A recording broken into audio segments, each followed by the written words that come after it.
ঝটপট করে আর ঝামেলা মুক্ত কিভাবে রুটি বানানো যায় সেটাই আজকে আপনাদের সাথে শেয়ার করব। আসসালামু আলাইকুম এভরিওয়ান। প্রথমে আমি 2 চামচ ময়দা নিয়ে নিলাম আর এর মধ্যে পরিমাণ মতো লবণ দিয়ে দিলাম।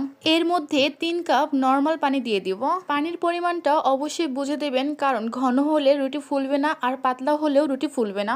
এবার ভালো করে নাড়তে হবে যেন এর মধ্যে কোনো লাম্পস না থাকে।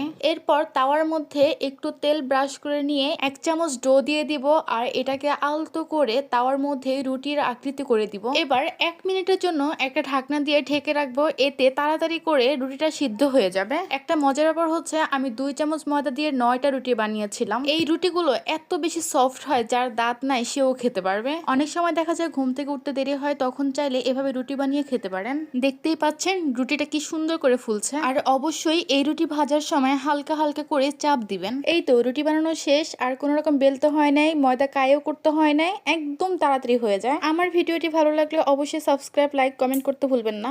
থ্যাংক ইউ সবাইকে।